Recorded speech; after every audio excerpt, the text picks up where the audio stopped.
Good morning. Good morning. How the devil are you doing this fine day? It's Friday, or should I say Friday? And the gang is in the house over on Instagram. Our friend Haribo Starmix is watching. Chris Ford has just arrived. I do need to press Chris's button. There's Chris. Morning, Chris. What a day yesterday was. We'll come back to that in several ways, I think. Gary Muirhead is in the house as well. He's just popped in as well. He says, "Good morning, everyone. How did the cricket go? Were you bowled out?" I'll come back to the cricket in just a moment. Jim Turner is here. Mark Whiting is here as well. Dan Cullen was here just before the show began. I'm fairly sure he's probably back again. And Stefan Edwards is here as well. All the usual suspects are in the house. Sadly, got to start with some bad news. Heard this yesterday, actually, while I was at the cricket, and I will come back to the cricket in just a moment. But let me change the ratio of this screen and bring this up. Yeah, heard yesterday. I think it may have been Chris Ford that let me know that yesterday, tragically, Dave Collins, the main man at Collins Earthworks, passed away. I realise it's one of those things that happens when people die. Lots of people come out the woodwork and tell you what a great bloke they were, and what a fine, upstanding gentleman. Yeah, sometimes I take it with a bit of a pinch of salt. This one does seem absolutely 100% genuine. There's a bit in the back of my head that thinks I cross paths, not swords, but cross paths with Dave Collins at some point. I just wish I could remember where. But yes, you know, but the one thing that did come out of the various messages I've seen is that he was very much the local lad made good. I think that was one of the ways. I think it was either Jim Turner or Chris Ford that used to describe him. And yeah, absolutely tragic, absolutely tragic. Ken Hatcher saying, "God, I'm 56." I don't think Dave Collins was particularly old. Not entirely. I've heard some suggestions about how he passed. Not that really matters. But yeah, obviously, a local lad no good, and I know, as I say, I know both Jim and Chris knew Dave, so commiserations to those guys, but more commiserations to Dave Collins, family, friends, colleagues, just tragic, absolutely tragic. And yeah, there you are, Dan Cullen saying he was in his 50s, which means he was younger than me, and certainly had plenty of life left in him. Jim Turner saying, yes, about 56, 57, Ken. So yeah, good couple of years younger than me. So absolutely tragic. And there's Gary saying, yeah, he leaves some legacy behind. One thing I will say, Andy Thornton, good morning, Andy. Andy's just arrived. If you were here yesterday, if you were paying attention, we actually featured Collins Earthworks taking delivery of a bunch of JCB 370Xs. We actually borrowed that video from the JCB website. I visited, or not the JCB website, the JCB YouTube channel. I went back to the JCB YouTube channel today, and it's gone. If that's a mark of respect, then JCB, as in so many things, I tip my hat to you. And Dan Cullen saying, "Yes, sad news of such a great man." Yeah, absolutely. So, as I say, on behalf of everyone at the Breakfast Show, thoughts and condolences to everybody involved in Collins Earthworks. Yeah, sad news. Sad news. So yes, I did hear about that while I was at the cricket. The cricket. The cricket. Well, the last time I went to the Oval, I think I was 14 years old. One of my old schoolmates, his mum worked in the catering department, and we went and watched the game of cricket and had lunch with the team, which was fantastic. Not been back. I wouldn't describe myself as a cricket fan, although after yesterday, I'm going back. We went to watch the 100, which is 100 balls each team, a bit like the T20, but with less balls. We watched the Oval Invincibles, which in many instances is kind of the Surrey team, against the Trent Rockets up Dave Collins way, actually, obviously sort of Nottingham and that sort of area. Watched the women's cricket. It was the same fixture for the women, and then we watched the men's. The women's was pretty good. The men's, I can honestly say, and listen, as I say, I'm not a huge cricket fan. One of the most exciting and exhilarating sporting events I can I can claim to have witnessed. So you've got 100 balls, and I think the Rockets, the Trent Rockets, posted a score of about 150. And I mean, you've obviously got the scores up on the screen. And at one point, the Oval Invincibles needed to score on average about 3.5 runs per ball. They'd really let it slip. They'd played slowly. They'd been hemmed in, and then all hell broke loose. And there was a 4, there was a 6, there was another 6, and it went. In the end, the Oval Invincibles won, and it was a me and my 2 boys had an absolutely storming day out. We really did. Couldn't recommend it highly enough. Jim Turner says, "I can't claim to actually know him." This is Dave Collins. Only had 2 dealings with him over the years. He seems spot on. Everyone I know knows him well. Said he was a fantastic fella. That has been the feedback I've got. And as I say, I don't believe it's one of those things that's been clouded by. It's the right thing to say, that, "Oh, sorry for your loss. He was a lovely fella." I don't. I do genuinely think this is like a heartfelt thing. Gary says he has a son to take over the reins. It's going to be a hard one, a tough act to follow. What do we got here? Gary says, "Cricket, just not for me. Too many grown men playing with their balls. There was a lot of ball playing, although there was women playing as well. And the women, very, very good, I have to say. Very, very good." And Mark Fitz has just said, "Rest in peace," with the prayer hands as well. Thank you for that, Mark. Vincent Johnson, I'm sorry for your loss. Not my loss, Vincent, but thank you for that. It's I obviously the loss is most keenly felt, I think, with the Collins family and the Collins company as well. But everybody that knew him, I'm sure, will be noting that today. A little surprised that there's nothing, as far as I've seen, there's nothing on Construction Inquirer or in Construction Index today. I don't know whether the news hadn't filtered down to those guys, or whether they're not overly keen on or overly interested in all things plant related. But yeah, anyway, we've covered that. Jim Turner says, "Really wish I got a chance to shake his hand and thank him for giving my lad a start in the industry." Yeah. Do you know? I've got a. I'm going to get frivolous in a minute, but I will stop just for a moment. And this is it's a weird tangent to go off, but Jim, I really do take that on board, because I don't think we do that enough, for one thing. But many, many, many years ago, I had the opportunity to meet 2 separate occasions, 2 of my absolute idols. Midure, the singer from Ultravox, who wrote "Do They Know It's Christmas," but probably even bigger than that was Stephen King, the author. Both of whom, I've followed since I was a teenager. Still follow them today. I own every song that Ultravox have ever produced. I own every book that Stephen King has ever written, and so on down the line. And I got to meet both of them. And the one that really stands out, although I did exactly the same both times. I went to a book signing with Midure. It turns out that I think other people were there for literary reasons. I was there to talk to him about music, and we had a right old chinwag. Me and the audience, him up on a podium. And then when the time came for me to get my book signed, in my head, I wanted to say, "Oh, that track that you did with so and so, and that that guitar." And when I actually got to the front, I basically handed him the book, and all I could come up with was "Thank you." And with the benefit of hindsight, that's kind of what I wanted to say. And then a few years later, I got to meet Stephen King again at a book signing, and exactly the same. I queued for more than an hour to meet my literary idol, and handed him the book, and literally just went, "Thank you." I don't think we do it enough. Don't think we do it enough. Jim Turner says, "Gary, all 4 kids work for the company and plenty of other family members too." Ken Hatcher says, "Strange, I'm looking forward to Las Vegas now next year." I kind of am. Vincent Johnson just said, "Good night, everyone," or "Good morning for you." He's a long way away. Yeah, good night to you, sir. Andy Darvell has just pitched up saying, "Morning, morning, morning." Gary Muirhead says, "I'm sure there'll be a massive turnout for his funeral. The good and the great. Can you imagine the stories being told?" Yeah. Do you know that? And I hate funerals. Really, and unfortunately, I've been to a few too many of them over the past few years.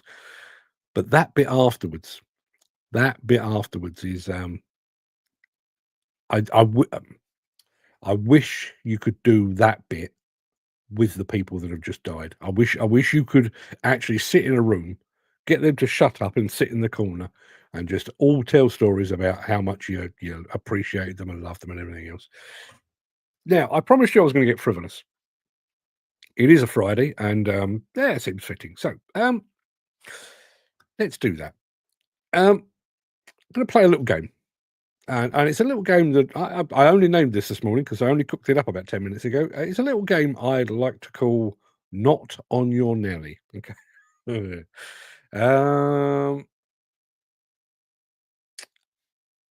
Simple question. It's one question with multiple choice answers. There are no right answers. I do believe there is a morally right answer, but there are no right answers. So you can answer as you see fit.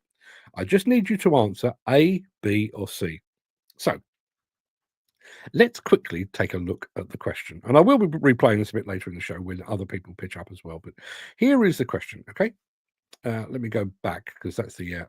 right, okay. So imagine your industry has been the subject of an extensive investigation into corruption and bid rigging, in which it was revealed that dodgy deals had taken place in smoke-filled rooms and behind closed doors.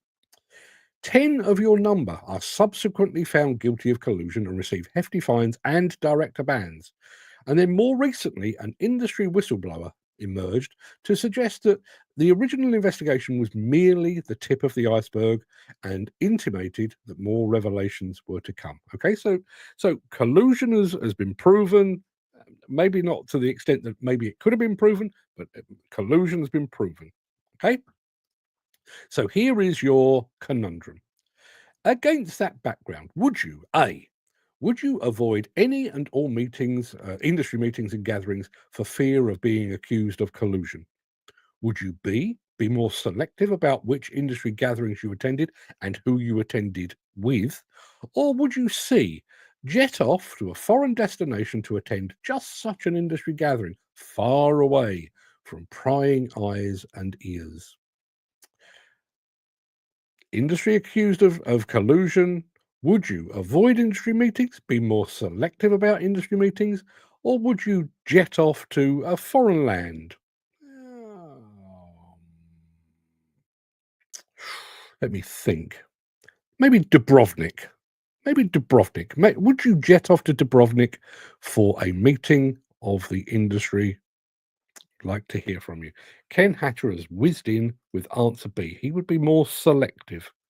Okay, as I say, there are no right answers. There are no wrong answers. There is just, I believe, a morally right answer. Let me have your thoughts on all of that. We'll come back to it.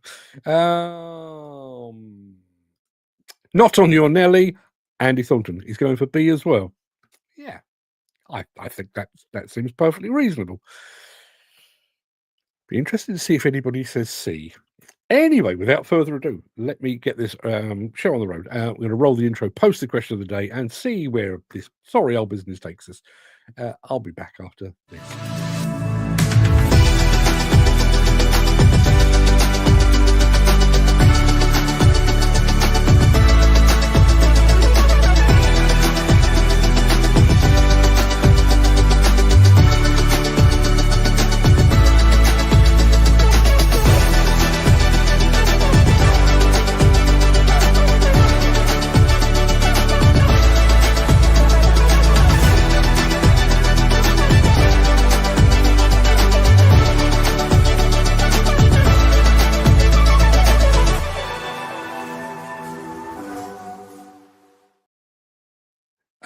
Mark Fitz is saying C. I'm assuming either he is going to Dubrovnik or maybe he's got his tongue in his cheek. Hard to tell with Mark Fitz, but that's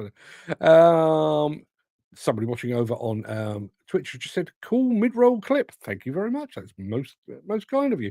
We'll come back to the question of the day in just a moment. What do we got here? Mick, morning Mick, says the CITB are cutting training funds. Anyone make any sense of it? Yeah, it seems like we told you the other day that the CITB are going to be charging companies, training companies, £1,000 a pop for a year to deliver their training, a bit like a franchise type operation, which I wasn't entirely comfortable with. I saw yesterday, and as I say, I only saw it while I was on the way to the cricket, so I didn't really pay too much attention. But apparently, they are removing some of the the levy funding from the bottom end of the industry. As I say, I've not delved right into it because I basically didn't have time. Gary Muirhead says he would answer A on this question, because if you fly with the crows, you get shot with the crows. Okay. Jim Turner says D. I'd be more bloody careful and carry on taking the money. Okay, fair enough. We know where you stand, Jim. We know where you stand. Yes. What do we got here? Rune Word over on Twitch. Good morning to you. Says I'm on a strange trip to find your channel tonight. Very few people do find us over on Twitch. I think in order to actually make any real impact on Twitch, you need to be broadcasting for sort of 4, 5, 6 hours a day. We do an hour or thereabouts. So by the time everybody's realised that we're there, we're not anymore. Anyway, it is Friday, the 22nd of August. Welcome to the Breakfast Show. I am your host, Mark Anthony, the Walrus of Demolition, the Lord High Chancellor of live streaming. In today's show, we're going inside the Liebherr telescopic handlers. We're preparing the next generation of operators with dozer training, which kind of follows on from something we did a day or two ago. We're going behind the scenes with Yanmar and rental fleet management Caterpillar style. Plus, we had a fairly cheery beginning to the show. We're going to have a cheery end as well. 9 years ago today, I walked onto a demolition site and I left in an ambulance. Yeah, it's not going to be a morning monologue as we would normally do it, because I've not scripted it. I'm just telling you the story. And yeah, well, I'll let you make up your own mind. But before we do move on, let me very quickly remind you of our question of the day, which looks like this.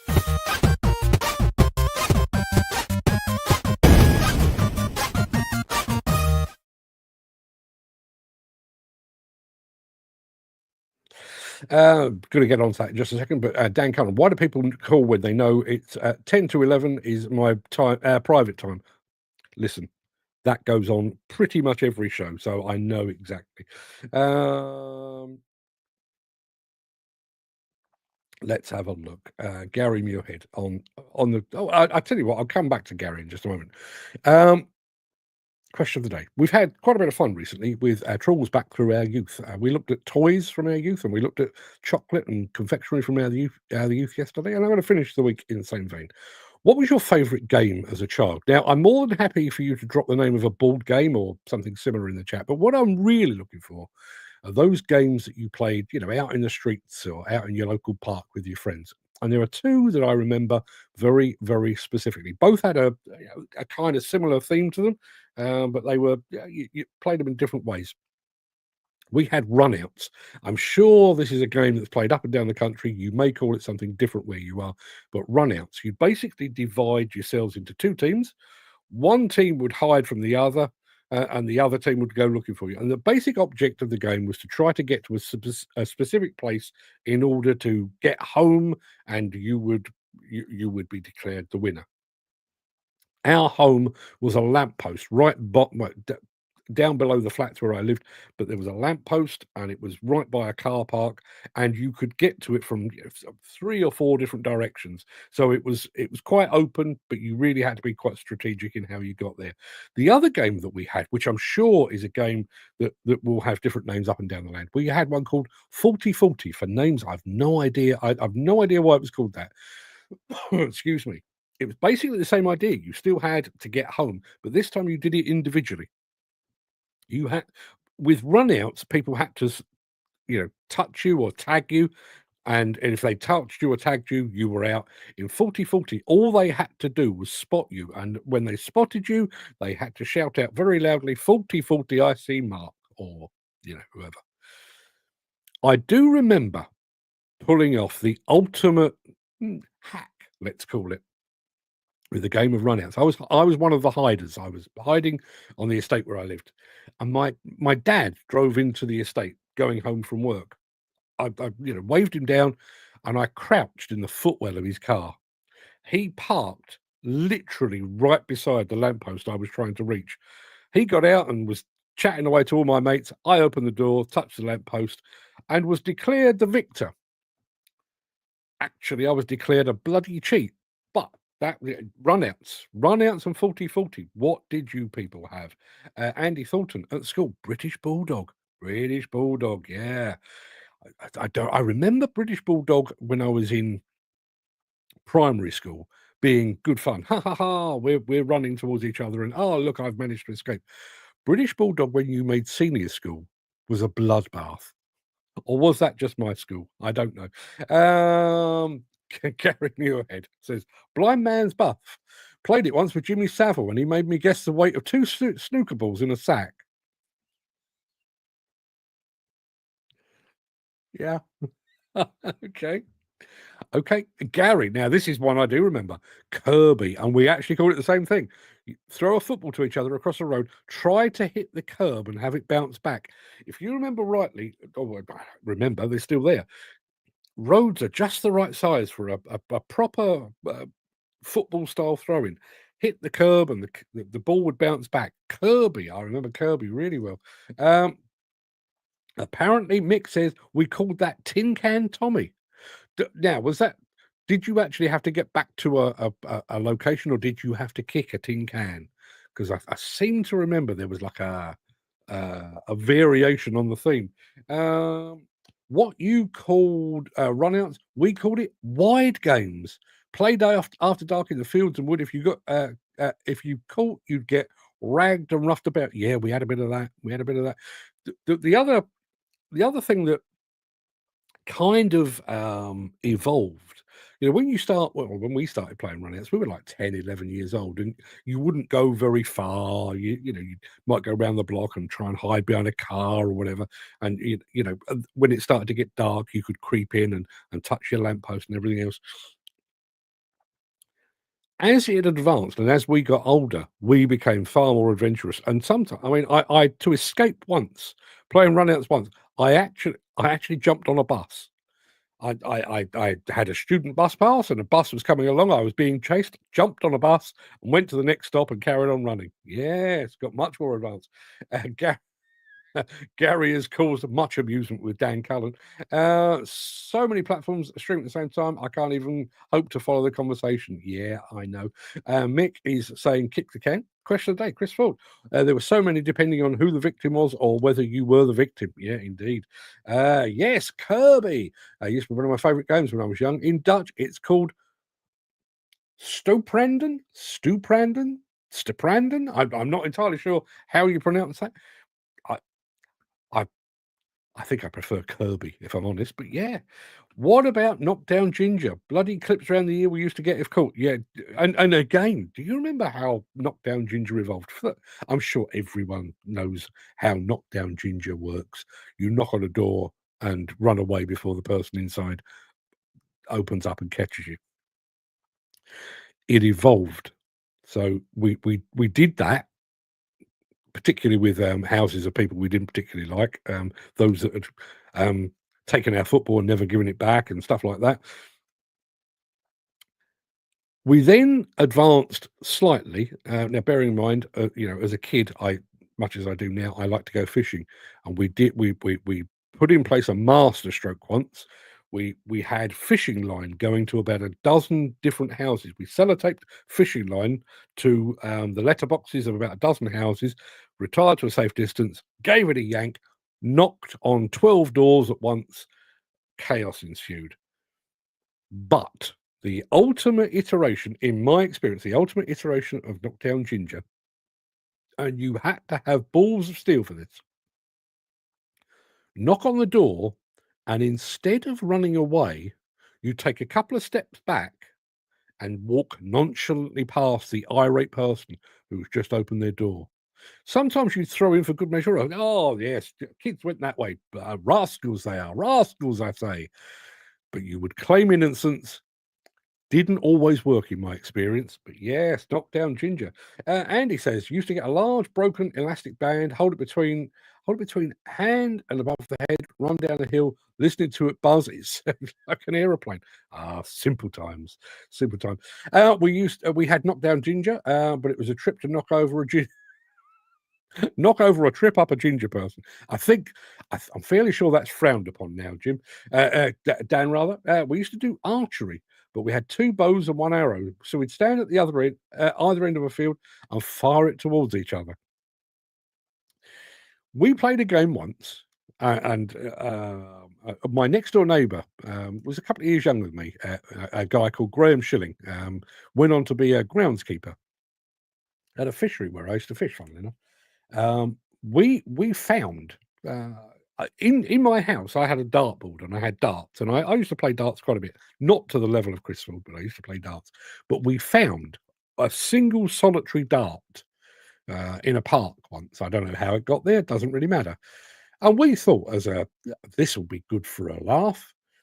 About a dozen of us stood in a ring and would throw the dart up in the air and then stand still. Graham Shilling, top of his shoulder. Don't think I've ever laughed quite so much since. Seeing one of your mates being stabbed. Yeah. Kids today don't know they're born. Question of the day: hide and seek. I once hid for 2 days. No one could find me. Yes. Yes. The Anne Frank school of hide and seek. Mix Hook Saunders says it started with a game of football, but ended up a cross between rugby and bulldog. Hackney Hospital even sent everyone a letter in the flats asking for it to be stopped, as we filled the A&E every Saturday night. Yeah, I bet. All-time favourite was building a go-kart and racing against neighbours' kids. Best mate had a number plate of an old bike and proper brakes. We used to call it the Rolls Royce. My dad, we went through a phase. I don't know how old you are, Andy. I'm 60 now. We went through a phase of that back end of the 70s. And my dad built one, which I don't know quite what he'd done, but it was very, very fast. Pram wheels, big pram wheels, spokes, and the thing went like a rocket. But although I could outrun it, I was really impressed. A couple of doors away, we had a couple of lads, John and Michael Lyons. They were, as I say, brothers, but they were about a year, maybe 2 years apart. John was the older, Michael was or Mick, as we used to call him, was the younger.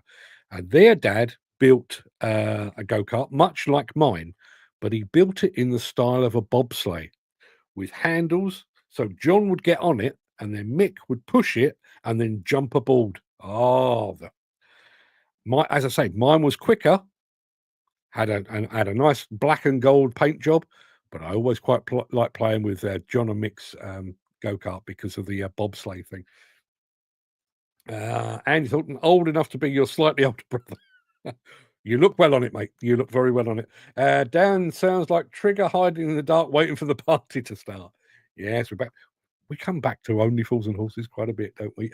Right, we're half an hour in, and we've gone nowhere. Let's get the show on the road. Back after this with some Liebherr.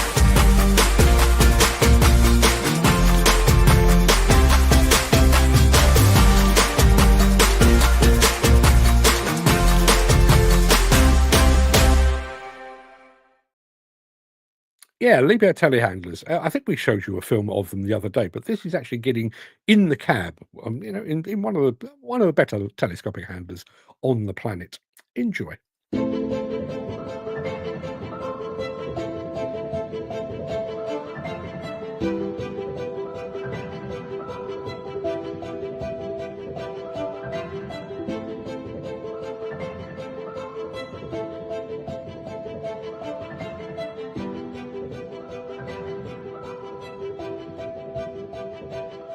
For specific machine instructions, refer to the operator's manual underneath your seat. Seatbelt on. Adjust the steering wheel. Turn on the key. Check the display. Fuel level. AdBlue level. Coolant temperature. Start the engine. A working joystick, boom up, boom down, tilt the attachment,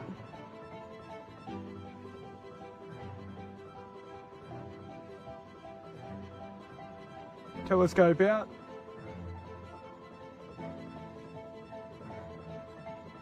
telescope in,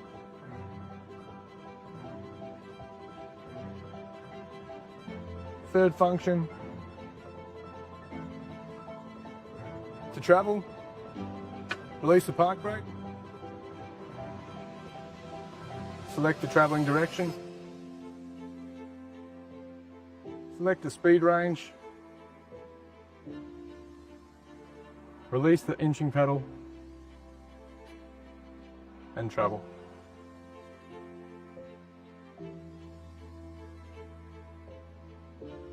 Select the steering mode. Change the steering mode. Turn the wheel.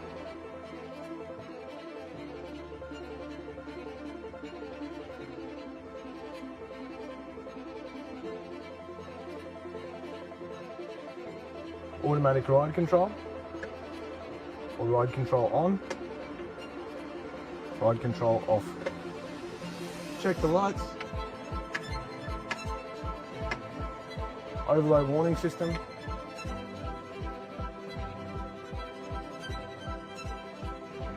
With bypass. DPF manual regeneration. Bypass power limitation and wipers.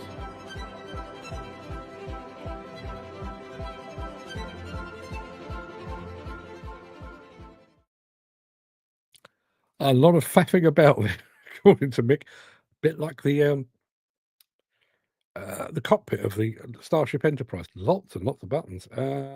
Dan saying nice looking handler. Mick saying sod having the steering wheel that close to the crown jewels. Did look a bit like that, didn't it? Gary Muirhead, we're back on this again. Gary Muirhead says, who remembers potato guns? You obviously had very posh ones where you came from, because where I came from, spud guns. They were always spud guns. I do remember those. I didn't have one. And I seem to remember they were a little unpredictable. Sometimes you for those of you that, grew up in more civilized times, you'd stick the barrel of your gun in a potato, you'd get a bit of potato spud, and you'd fire it.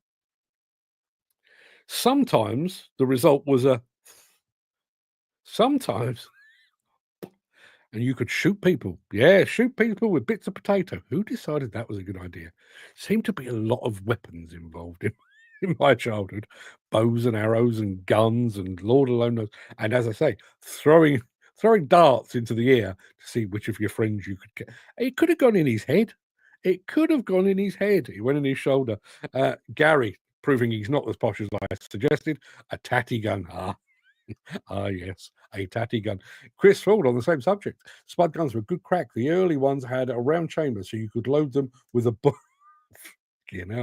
with a ball bearing, seal with wax, and double cap them. They would punch a hole through paper. How about that? Does anyone remember cap guns? While we're on the subject of guns, so cap guns. I'm sure you're all aware that the early ones, I think, were on like a paper strip with a little bit of I don't know, some sort of gunpowder or whatever it might be, and you load it into your gun and you get that like crack noise. Not a big deal. But then later on, they came up with these little rings of plastic with maybe a dozen little pots of this stuff, and they went off much more. Okay, I say we. I'm going to take full responsibility because it was me. We discovered that if you got a pack of those, the entire ring between two pence pieces and stamped on it, you'd get all 12 to go off at once, which was quite good. It's quite a noise. But I wasn't content. So below the block of flats where I lived, there were garages. My dad had a garage there where he used to keep his car, off-road parking. We took a 2 pence piece, one of those rings of caps, a 2 pence piece, and we covered the whole thing in lighter fluid. Freely available in the 70s, I guarantee. As a child, walk into a shop, I'd like some lighter fluid and 20 B&H, please. Not a problem, sunshine. There you go. And I went into this garage and I stamped on this thing. It was like a bomb had gone off. Not only was there an enormous bang, but flames went sideways, flames went up my leg, but didn't come to anything because it was just lighter fluid. One of the great highlights of my childhood, that was. Chris Ford, still got the pram wheels and boards somewhere in the nettles. Oh, Chris, dig it out. Dig it out. I'd love to see a film with Chris Ford on a go-kart right now. I think that would. Listen, if we go into a lockdown again, I realise it's very unlikely. But you have my word as a journalist, and we all know how much a journalist's word is worth. You have my word as a journalist.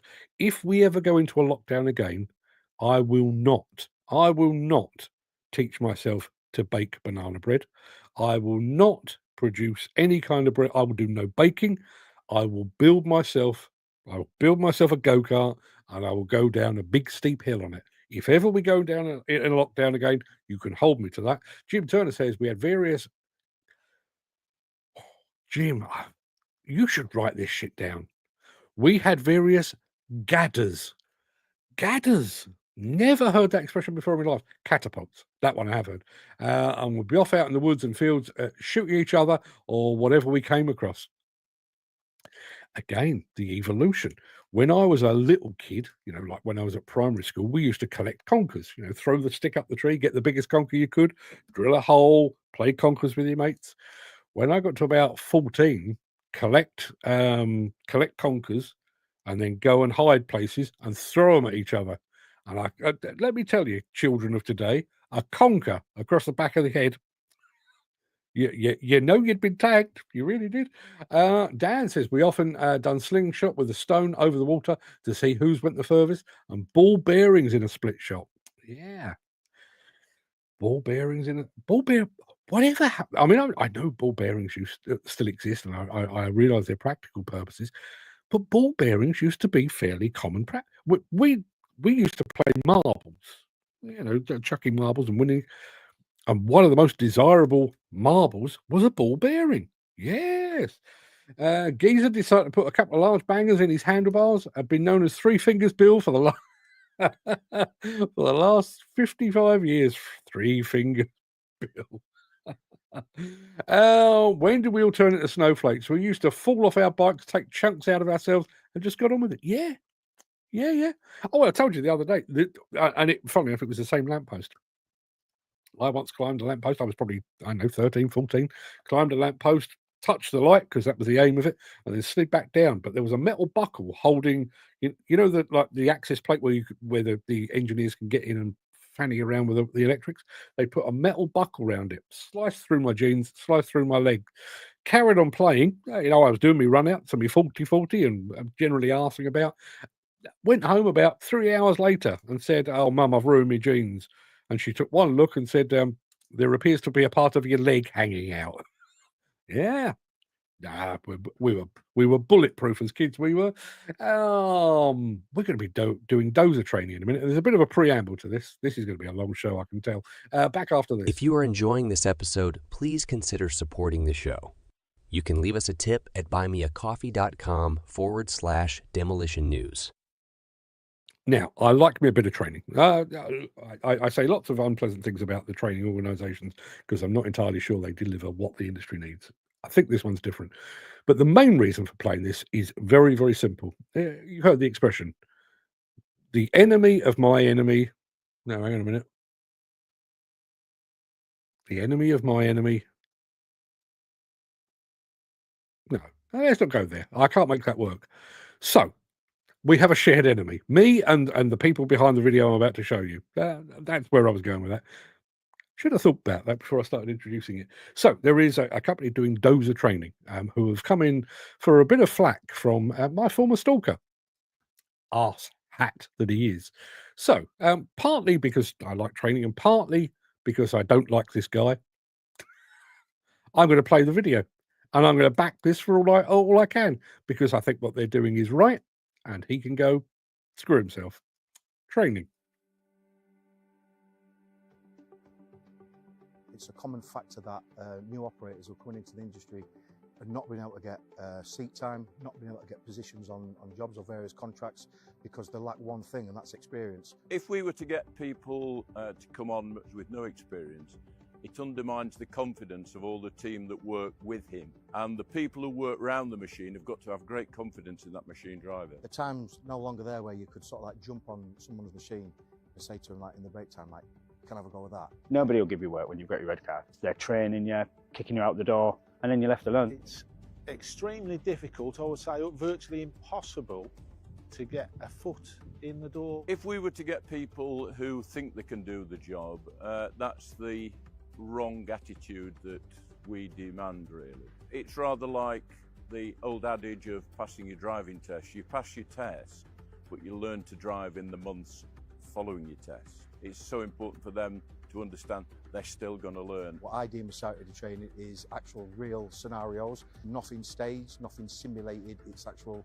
real tasks, what we've got to do in and around this site. There's always something to do on this site. There's always something to change on it, and everything what we do, we always incorporate that into an actual real event. Is just on a different level. It's not to just get you past the test, it's to make sure that you can actually do the job when you go and work for somebody. I know what it's like out there as an operator, especially a new operator coming into the industry as well. Familiar faces on the site, and then all of a sudden a new operator turns up, so they need to be sort of like performing like the best that they can. As and when you come and work with DOTS and you're doing the training that they provide, it's more of a life experience. It's more of what happens if I go on site, and if this happens, that happens. Here, you're actually learning on site. You're actually learning by your mistakes, so that when you go on site, you've actually got that capability because you've already done the mistake in a controlled environment. By training them the way what we do under real sort of like working environments with real tasks to do, when they do go out there on a job, it's like, I did this on my training, nothing's new. As an employer, we're always looking for commitment. There is no greater commitment than somebody who's put their own money forward to go and get their own training, and usually in their own time. You get out of life what you put in, so I've put loads into myself for an investment. I want to make sure that when I go to a company, they're actually getting the investment transferred to them. Hopefully it'll open a few doors for me and give me a leg up, or an opportunity, somebody to give me a chance. We can go and get drivers who we know have already been through that heavy training and understand the risks, and come to us with some experience that they've already got, having worked on live projects that they've done as part of the training. So that's a great asset to us as an industry. I want the guys out there to get the best experience, the best quality training that they can, because I want them to succeed. If anybody does say to them, like, where did you do your training? They can turn around and say, well, we did it with DOTS.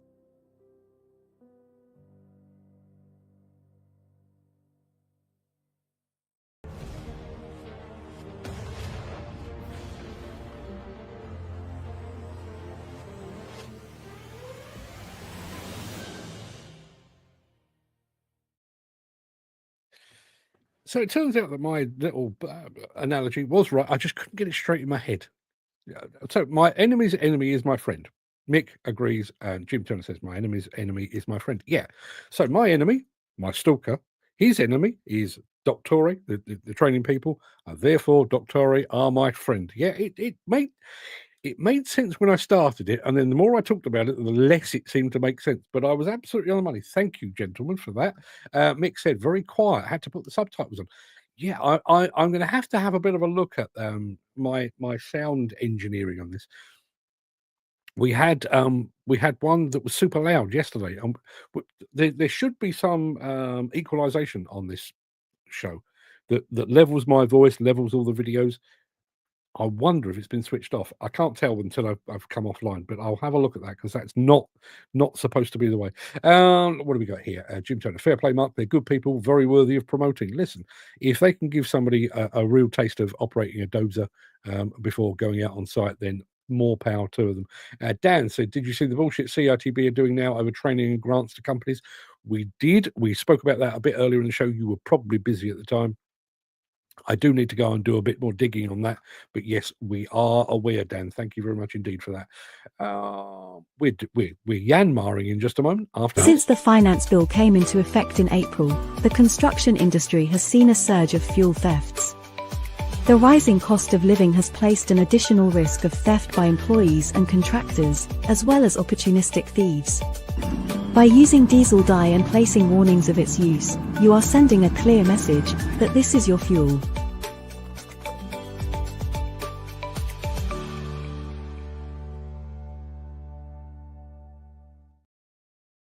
We're probably 7 or 8 minutes away from me talking about my accident, which is 9 years ago today. I'll come back to that in a moment. But first of all, we're heading off to Yanmar land.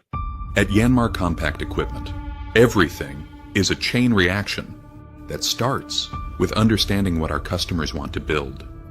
I want to build a business that provides excellent service and a better future for my family. Yanmar helps me with building the legacy that my father had created. With Yanmar compact equipment, I'm building a future for not only the community, but myself as well. Step back, and you'll find our trusted dealers putting their customer needs at the heart of everything they do. My relationship with my customers is everything. To be able to provide them with something that I believe in and trust means the world to me. I know that I can tell the customer with confidence that we're going to be there, Yanmar's going to have their back. Step back further, and our global manufacturing teams in North America, Europe, and Japan transform those dealer orders into machines built on trust. Proud to be a part of a global team building a quality machine that customers all over the world will be proud to own. We are building machines that deliver customers success. お客様に寄り添った感動商品を作り上げています。We are not just building machine here, we are building trust. And at the very beginning, our designers and engineers put the customer at the center of every design. Customer insights are what are the driving force of our design work. We are driven to make the customer experience better. Whether it's the technology or the innovation that's injected into each and every product, a very core foundation, Yanmar is solution-driven to help our customers and dealers build success. From the design, right the way through to our machines in the field, it all starts with the customer, and it ends with the customer. My Yanmar's versatility helps me get the job done. We like to be known as the few guys that can get a lot of stuff done on a job site, and Yanmar can make that happen. Yanmar helps us build this future together. It helps keep our community safe. That's the biggest thing for me. We are Yanmar Compact Equipment, and we are building with you.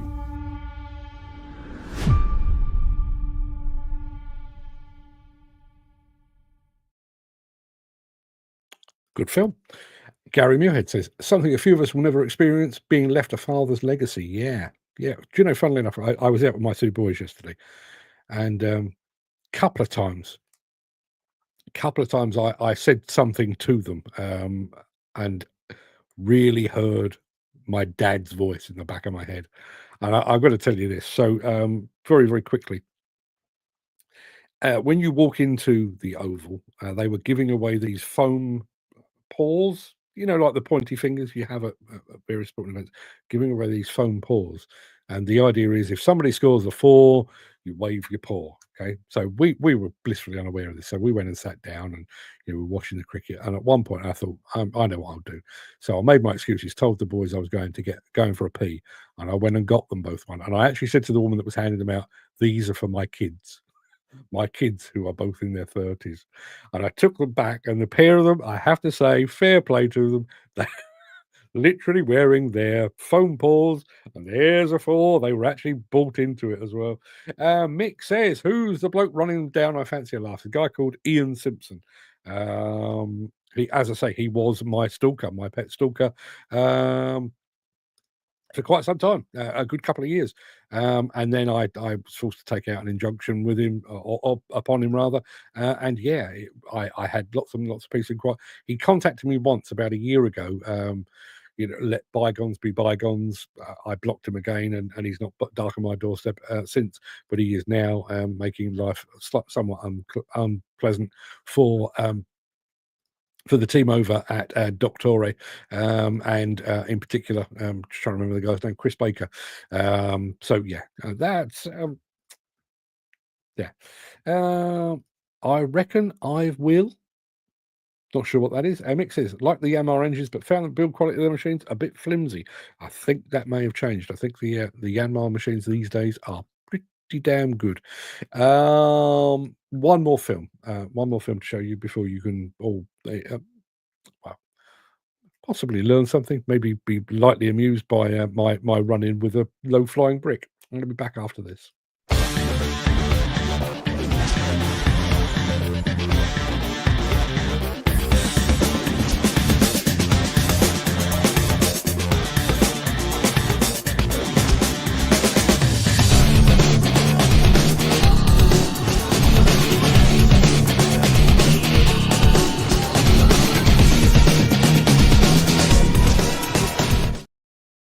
Yeah, following up on the stalker thing, Jim Turner says, I reckon I blocked that Simpson fella a few years ago.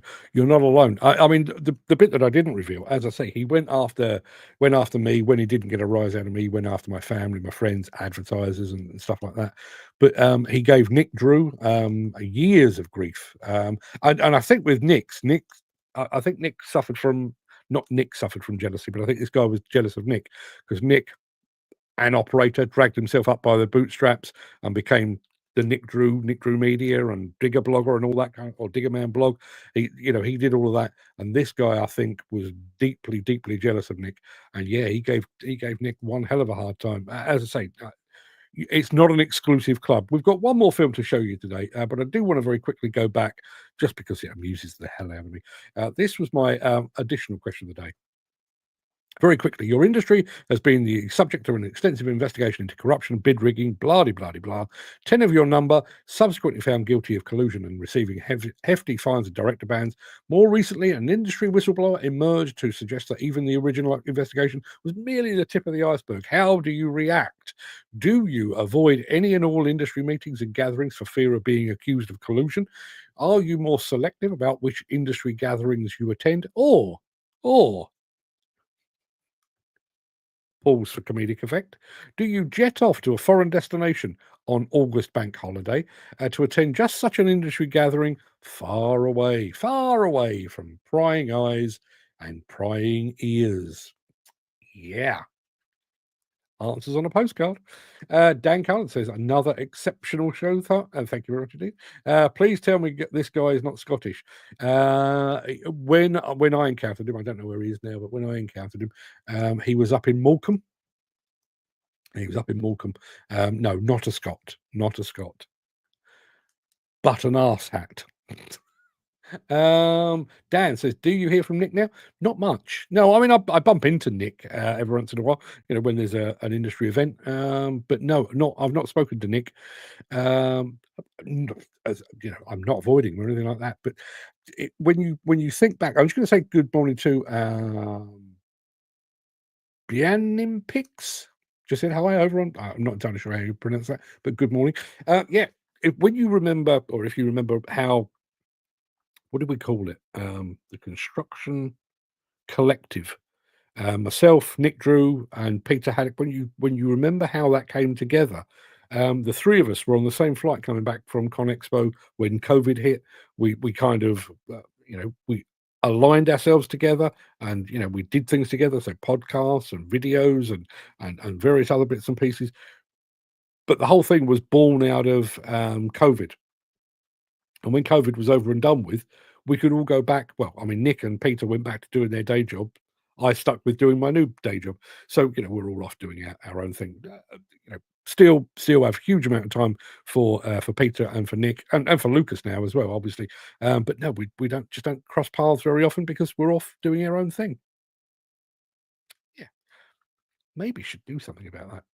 Peter, Nick, if you're listening to this, what do you reckon? Get the band back together. We've got one final film for you before we start talking accidents, and it relates to how you manage your rental fleet using the Caterpillar app. It's about 4 minutes long, which will it will take us to the hour, and then we go unscripted. Back after this.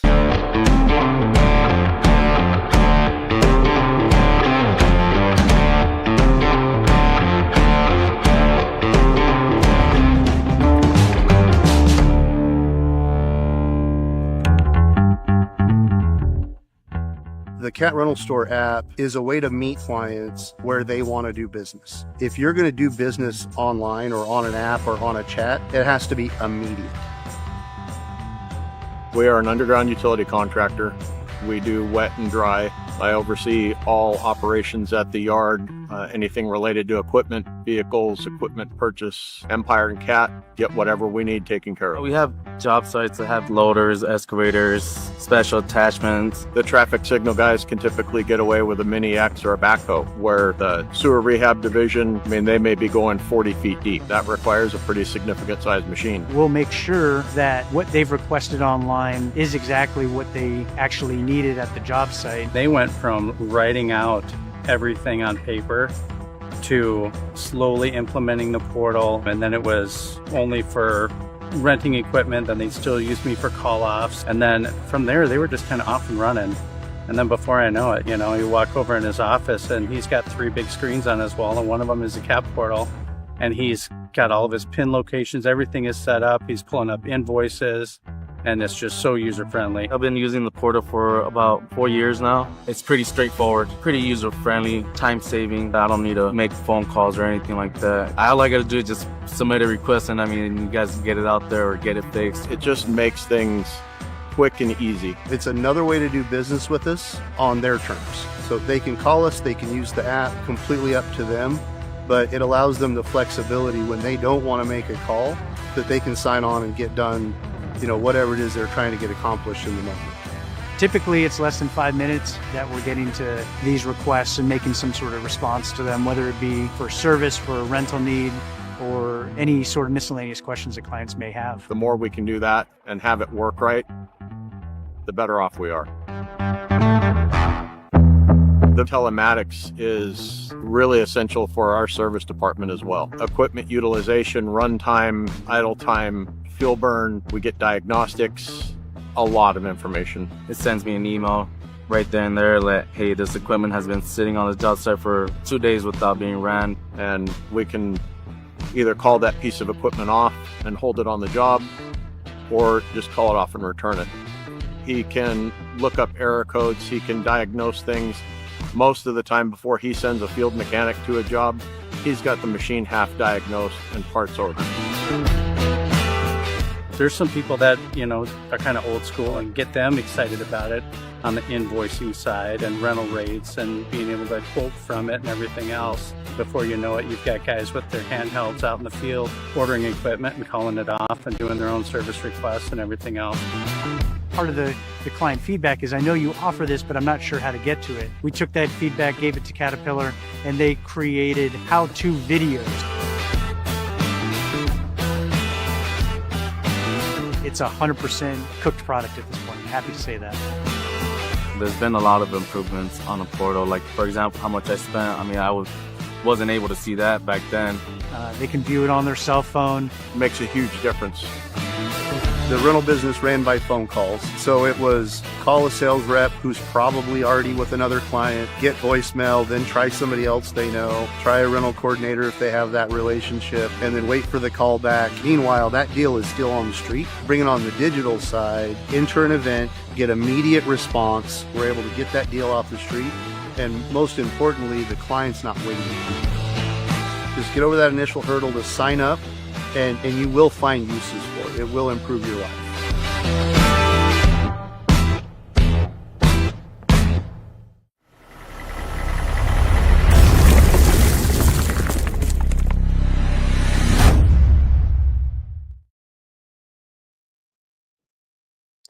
That is 1 hour we've been broadcasting. That was absolutely perfectly done. Thank you, Caterpillar. Peter McKenna has arrived late, but welcome nonetheless. He says, I'm here now. It's nearly the last minute, but at least I can say hello. And he also says, Kirby and hopscotch. I saw a video the other day, and I have to say it did put a smile on my face. Somebody, I think she was American, had drawn a hopscotch grid pitch. The hopscotch 1, 2, 3. Drew it on her local sidewalk, path, pavement, whatever you want to call it, and then just walked away. But filmed it. And the number of people, mainly girls, but the number of people that walked down the street and had a very quick go of the hopscotch. Yeah, you don't forget the enjoyment of your youth. Mix says, Jim, remember I was talking about fencing and posts the other day? The Italians have their own standards for livestock, roughly 5 times stronger than the EU demand. Bloody expensive, and has to have low voltage running through it if near roads to stop the buggers getting out. I'm assuming we're talking about stop the pigs getting out as opposed to stopping the Italians getting out. Why would the Italians want to get out? Italy's lovely. What do we got? Dan says you should reach out to Peter and Nick about the 1000th show. Join and have a chat. I will do that. As it stands at the moment, I have to say, we have a bank holiday. I won't be here on Monday, which I was going to tell you anyway, but I won't be here Monday. We're working around figures at the moment. As you can tell, today is show number 985. So as far as I was concerned, we had another 3 weeks. And on a Friday, 3 weeks' time, we were going to broadcast our 1,000th show. But because I won't be here on Monday, our 1,000th show will actually now fall, assuming that all remains the same, will actually fall on a Monday. I'll have a word, see if they're available. AI will make so much difference in years to come. Yeah, absolutely. It certainly will. And I'm all for it. Earl Fallon just joined us over on Instagram as well. Good morning, Earl. Thank you very much indeed for being here. Under normal circumstances, you'd have been here for the last couple of minutes. There's plenty more to come. I've got nowhere to be. My wife's going out today, so listen, I'm in no great hurry. So that pretty much wraps up the main part of this morning show. I'm going to roll the outro in just a second before leaping gazelle-like over into my morning monologue. If you can't, which isn't a morning monologue today, it's just me telling you a sad and sorry tale. If you can't stick around for that, please stay safe. Look after yourself, your family, your friends, and your colleagues. Really do look after them. When you see what I'm about to tell you and show you, you'll know exactly why I'm emphasizing that. There is no show on Monday. I am going to spend the day with my good lady wife because she and I at the moment are a bit like ships that pass in the night, and I quite like her. She's my best mate, so I'm going to be spending some time with her on Monday, but I will be back on Tuesday. But if you do have the time and the inclination, I will be back in just a moment after this.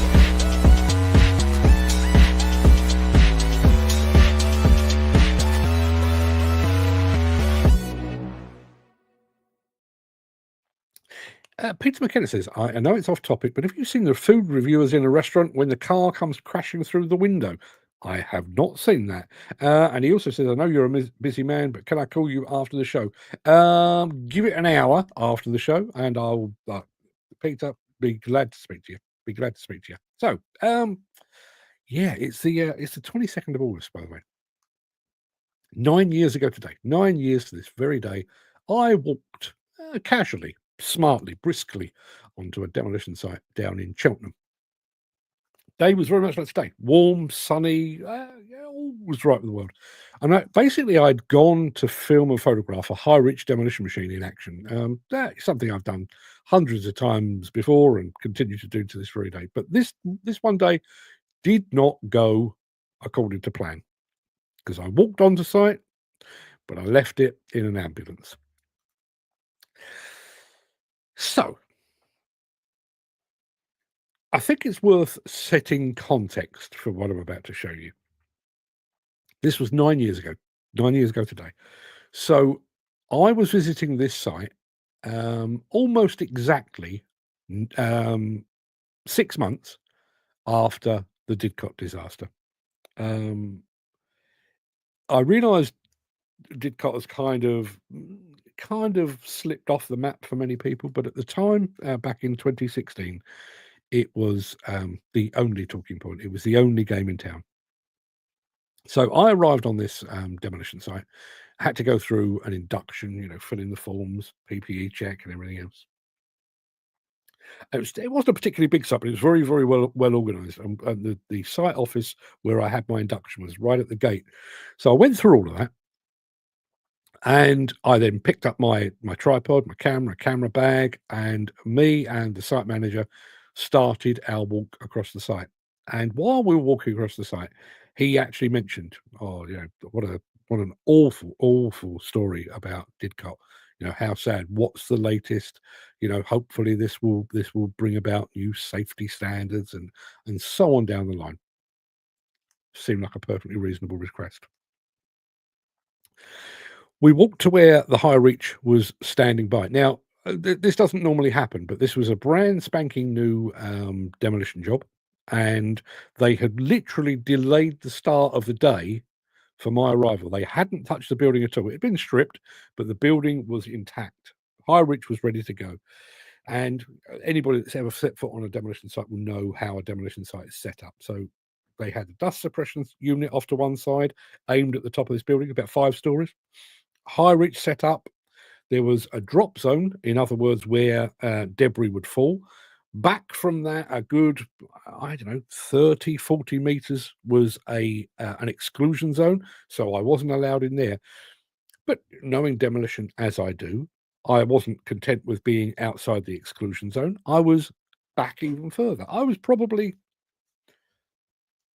I'm going to hazard a guess, maybe 50 meters from the base of the building. with my camera now on a tripod, camera bag on the ground.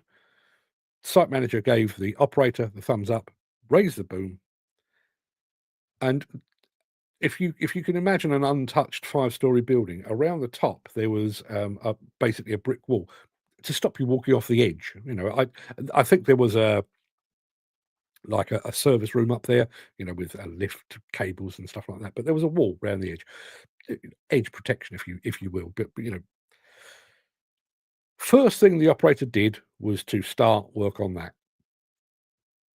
and he took one swipe at it. Bearing in mind, this is literally how the job started. One swipe, and a great section of this wall tumbled to the ground.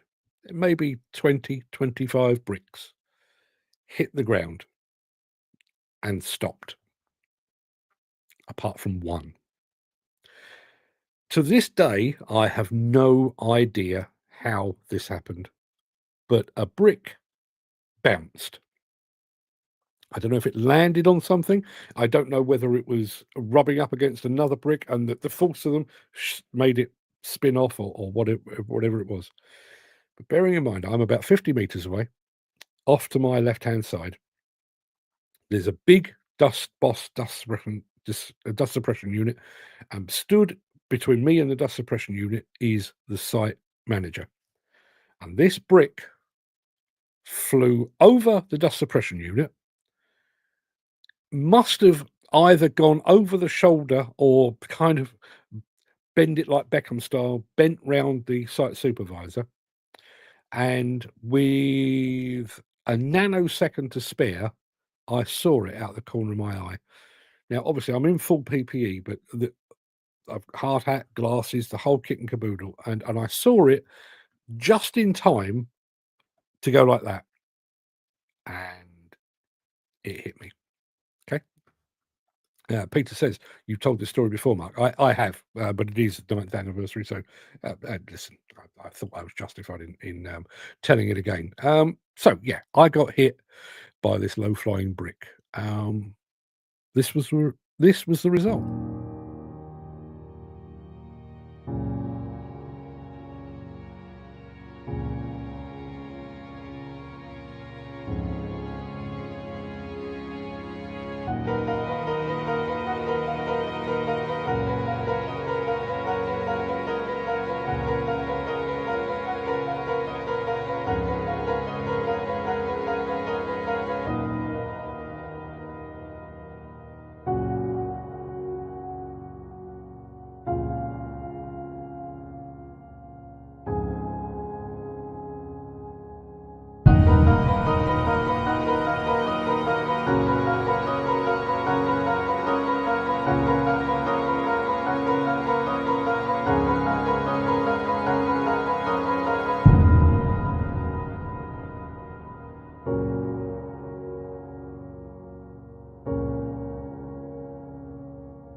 Now, the reason I'm silent in that video was partly for dramatic effect, but there was a more practical reason too. That brick hit me kind of there, obliterated my orbital bone, the one under your eye. I mean, I have a photograph somewhere of my X-ray, and it's not that it's fractured; it's gone.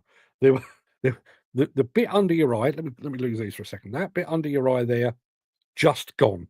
That there's not much to it, and I think that was where, like a shock absorber thing, it just completely obliterated. But that impact, as I said in there, it fractured my cheekbone, and it also fractured the roof of my mouth, which that's uncomfortable. Cracked several of my back teeth. Within a day or two, I'd lost a couple of back teeth, and within a few months, I'd lost a few more as well. No back teeth on that side at all. The worst of the impact, I mean, it caused damage to my eye initially. I think with the shock and the swelling and everything else. So that was part of it, and it was a good, I don't know, maybe 2 weeks before I really got my proper vision back. But when I was at the hospital, they said because you've lost your orbital bone, there is a possibility that your left eye might drop because there's nothing propping it up in the eye socket. It was a good 3 months after that accident happened. I woke up one morning with the worst double vision. I mean, literally couldn't focus. My wife looked at me, and I remember her face, just utter shock on her face, and she went, "Your left eye." And when I looked in the mirror, if you can imagine, your eyes are like that. Mine were like that. So whereas, as my vision works now, I mean, I'm wearing glasses, but regardless, your brain fills the gap for your eyes. So that eye seeing one thing, that eye seeing the other, your brain takes those two bits of information and makes a complete picture. The problem I had was that my eyes were now seeing that and that, and my brain couldn't make sense of that. I as a result of that, I ended up driving for about a year. Car seat as far I had to look. The only way I could get my eyes level was to be looking down like that. So I was looking like this. Probably not the safest thing. Couple of things. I mean, I've had that replaced. I had the orbital bone replaced with a bit of plastic, which and it does the job. My eye has remained where it belongs ever since. Couple of things I really remember from the actual day itself. First was the sound when that brick hit my head. I've never hit a watermelon with a baseball bat, but I would imagine the sound would be very similar. Only it was internal. Normally obviously you hear sound from outside coming in. I heard the brick hit my face from the inside out, and it was like a deep. What struck me as odd, and I mean, this thing must have been traveling. It's come quite some distance, and it's spinning through the air, and it was traveling. When it hit me, I remember saying, "Oh," not "ow." I didn't swear, just "Oh." Didn't knock me down, didn't knock me out, didn't knock me down. But after about probably less than a second, my brain caught up and went, "You've just been hit by a brick. You probably need to lie down at this point." So I first went to my knees, and by this time the site supervisor had seen what had happened, and he laid me with my head on my camera bag. I was bleeding on my camera bag, and because the impact had been there, I had blood from my eyebrow and from below, and it had gone in my eye. And I was convinced, laying there. I was laying there, absolutely convinced that I'd just lost my left eye. Which thankfully I hadn't. Had a few problems with it since, but I hadn't lost it. But I remember laying there thinking, "Yeah, I've lost my left eye." The guys on site were tremendous. This was Armory Demolition. They don't exist anymore, but Armory Demolition, they were incredibly helpful, incredibly quick to my aid and everything else. Called an ambulance, and I was whisked off to whatever hospital it was, and seen by various people. There's an amusing side to this, but one of the things that I remember one of the first doctors saying was, I mean, I actually said, "Is my eye okay? Am I okay? Will I be able to see?" He said, "No, your eye's fine." He said, "But you're lucky." He said, "You're lucky it didn't cost you your eye, and you're lucky you took it on your cheekbone rather than your temple, because the damage would have been a whole lot worse." But the bit that I do remember really vividly, and I have to say, I wish I could remember the guy's name, but it was just what I needed at the time. So the ambulance arrived, and they took some swab, and they took some of the blood away, and they went, "Oh, that'd be fine. Yes, no, not too bad at all. Not too bad at all." So I arrived at the hospital, and the first nurse started to clean me up, and she said, "Oh, that's not too bad at all." And then a doctor came in and said, "That's not too bad at all." And then a surgeon came in and said, "That's not too bad at all." So constantly reassured. And then at about 5 o'clock that evening, I was literally in the hospital the entire day. At 5 o'clock in the evening, the site supervisor had finished work, and he came to make sure I was okay. And he walked through the door, and he took one look at my face, and he went, "Oh, fucking hell." It was like, oh, okay, so it's not quite as straightforward as everybody was making out. But yeah, as it transpired, it was okay. And aside from the loss of teeth and the dropping of the eye, which was an issue for quite some time, and they basically had to let initially the swelling, but also let my face kind of find its position. Like my teeth don't line up anymore because my jaw is kind of kicked over to one side and stuff like that. They had to wait for all that to settle down before they could operate on the orbital bone. And I remember thinking in the run up to it, they'll make an incision under my eyelid, and they'll go in. No, they actually pull your eyelid out and they go in that way. And I do remember thinking, if they're going to do that, they're going to have to cut inside my eye and then install this piece of plastic. And when I wake up, I'm going to have a scab inside my eyelid and pain and everything else. And I woke up, and you know that feeling you used to get when you'd been out on the sauce of a night, and you'd wake up in the morning and brace for the feeling of a hangover. I did exactly the same. I woke up and braced for the feeling of the pain inside my eye. Nothing. As I woke up, the nurse said to me, "Can I get you some painkillers?" And my answer was literally, "What for?" I could feel nothing, and it wasn't anaesthetic. And when the surgeon who had actually done the operation came around, he said, "How is it?" I said, "I can't feel a thing," and he just went, "No." Like, how dare you suggest that I would leave you with pain? So yeah, 9 years ago today. What we got in the chat? What do we have in the chat?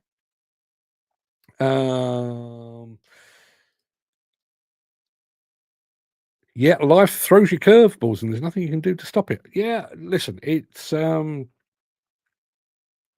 interesting one. It did give me a greater respect for the environment. I mean, I do stand back a little bit further now. I rely on the Zoom a little bit more. The one thing I would say is that was 2016, and my son Fred had just started working with me at that time.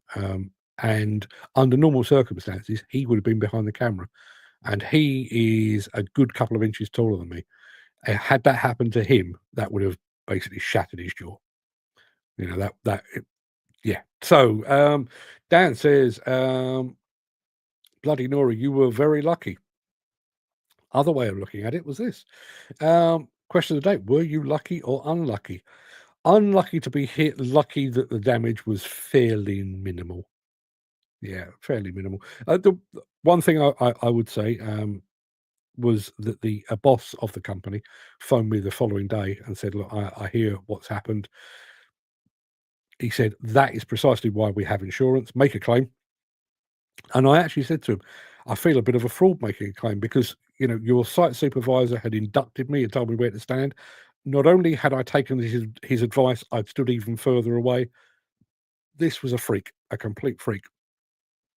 But he insisted that I made a claim, and I did. Took a while, but we got there in the end. Did it knock any sense in, Mark? No. Did it knock any sense out? No. As I say, in truth, it does actually.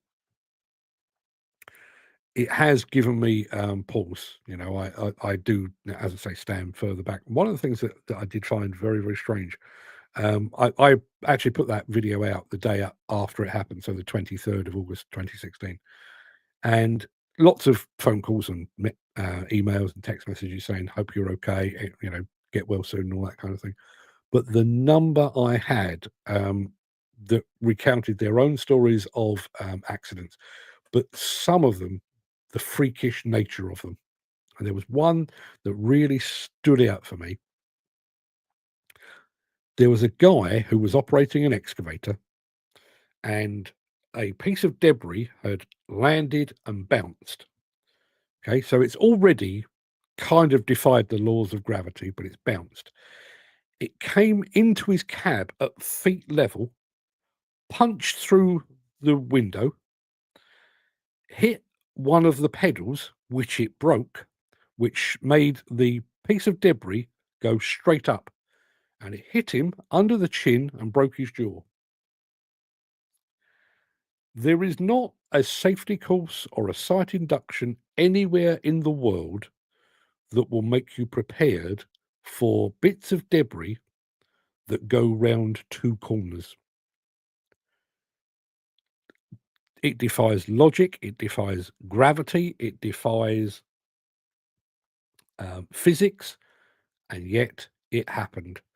Did you get to keep the brick that hit you? I wish I had. I'd have it on the wall now, but no, I didn't.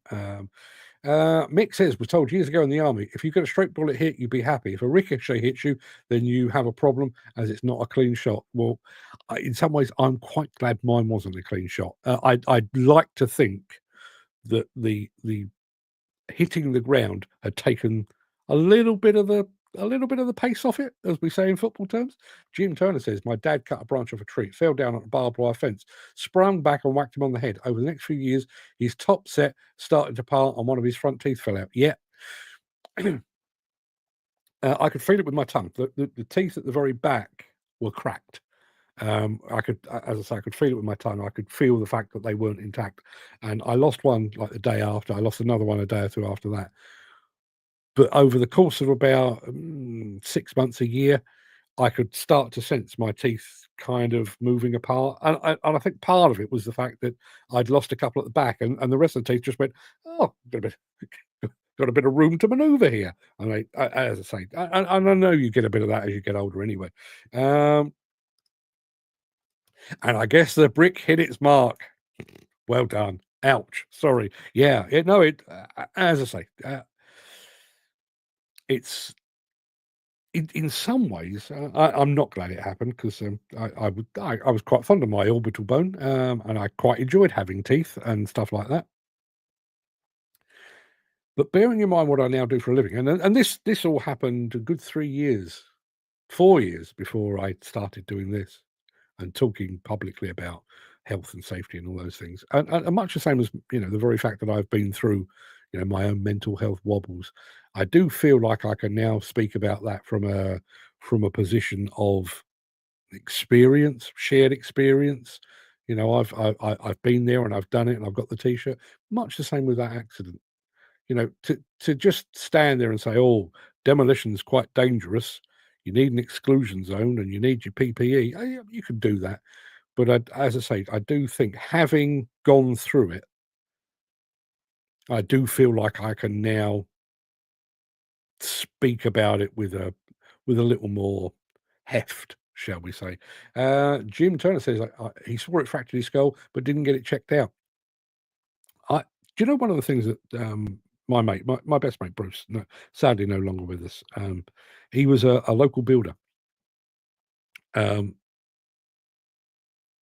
And he was on a job, and I'm sure this is the same for a lot of local builders. He'd go in and fix your toilet, help build your extension or whatever it might be. But a lot of the time he was working alone. And he was on a job once on an old hospital building. I can't remember exactly what he was doing, but he walked into the building, hard hat on, and walked out of the building and was a good 20 foot away from the building, took his hard hat off, basically took a hot day, wipe his face, and a piece of timber, not particularly big, but a piece of timber had rolled down the roof. And as it hit the gutter, jumped, and it hit him literally square on top of the head, knocked him out cold. If anyone's ever had a head injury, you'll know how much it bleeds. You cut the top of your head, claret everywhere, tiny little hole. Seen it loads of times. But knocked him out cold. And I remember him, he didn't go to the hospital. It was just not one of those things, blinding headache, handful of paracetamol, job's a good one. But I remember him saying, if that had been a little bit worse, he could quite easily have died there and nobody would have known because he was working on his own, remote site, completely alone and knocked out cold. And he I mean, as I say, he's no longer with us, but he couldn't tell you whether he was out cold for a minute, 10 seconds or 4 hours. No idea at all.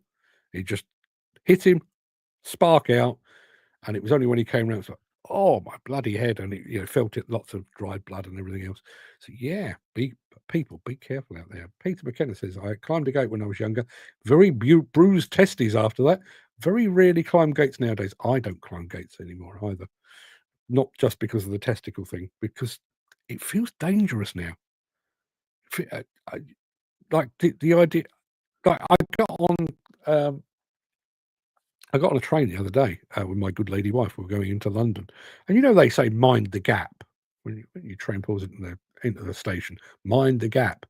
Well, I've never minded the gap. I'm a sprightly kind of guy. I just jump down, and I looked at the gap on this occasion. It was like, fuck me. Not only is it quite a big gap, I've got to sort of jump. Am I okay for jumping? Am I good at jumping these days? Long while since I've jumped. Turns out it was okay, but yeah, I had to think twice.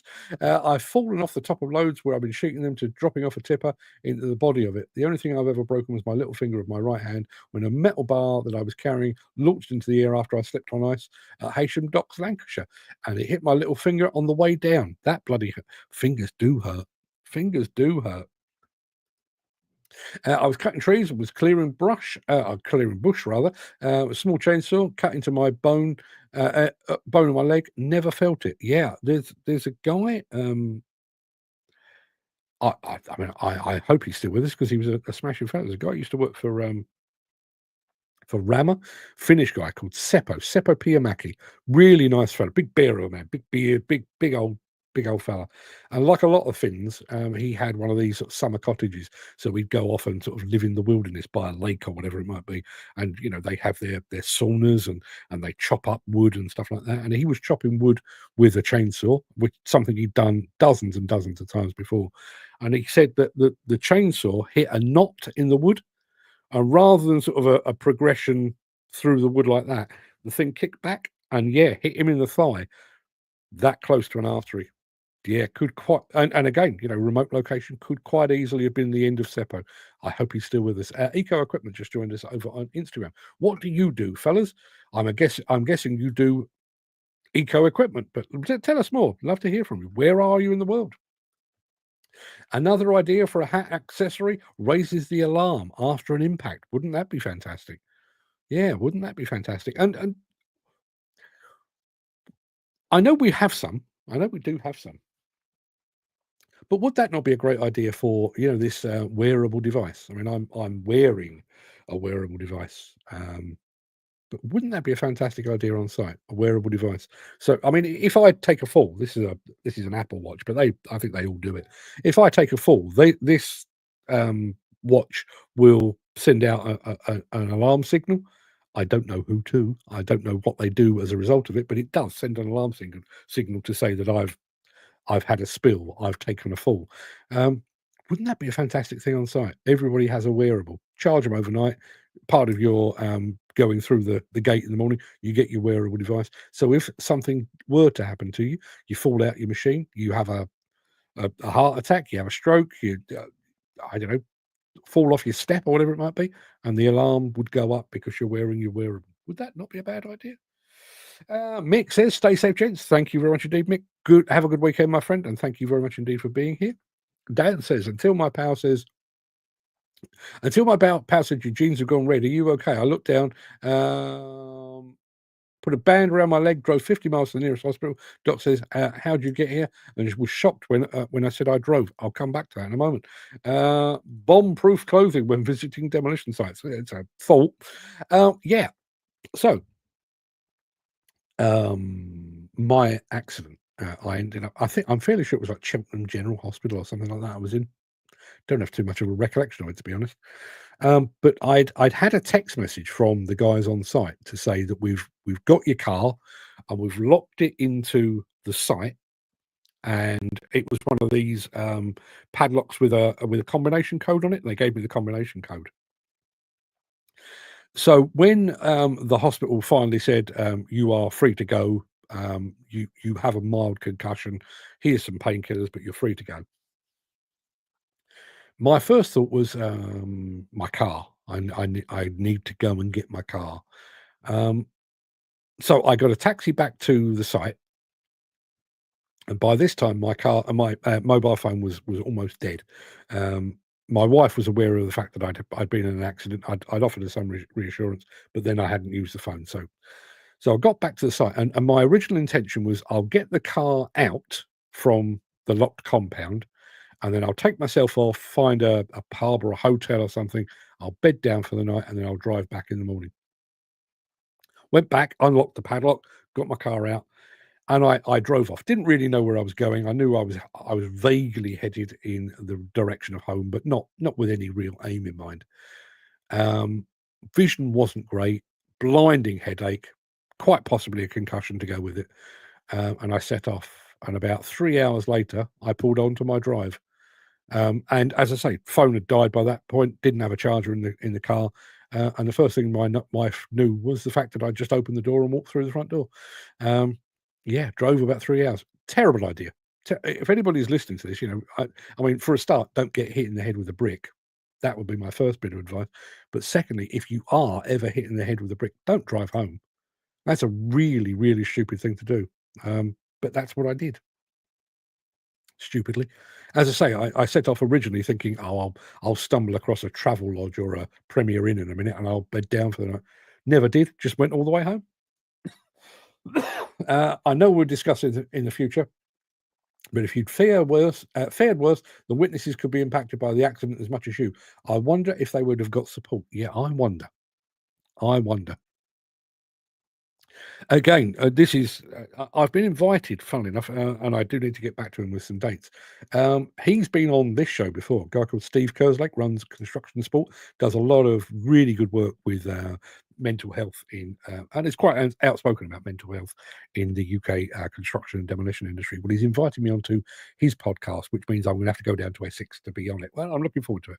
Haven't seen Steve since the last plant works face to face. Spoken to him since, but he is dealing with mental health, suicide, and its aftermath on a fairly regular basis. And I wonder just what systems are in place. Now, obviously, this was an accident, and accidents do happen, and fatal accidents do happen. So I would like to think that part of the reaction of any contractor that suffers an accident, a fatality, or possibly a suicide is to offer some kind of support for those in their midst. I wonder if that's true. And I also wonder how quickly they switch from, are you okay? You've seen a terrible thing. One of your friends has been hurt or killed. You've seen a terrible thing. Are you okay? From that to, okay, lads, back to work. What is that? Is that half an hour, a day, a week? I know what my guess would be. I know there was a fatal accident on a site earlier this week, and they closed the site that day. I don't know if whether they went back the next day.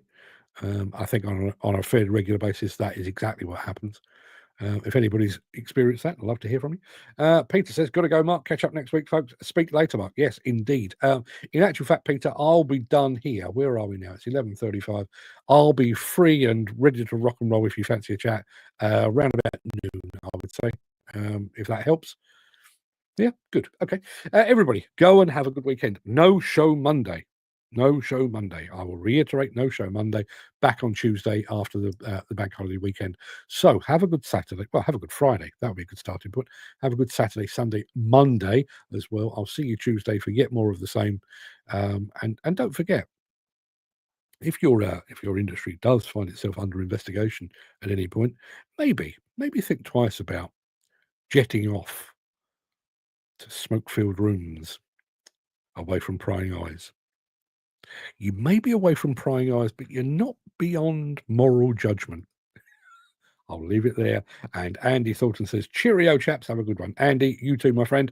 Everybody, have a great weekend. I'll see you all again very, very soon. All the best.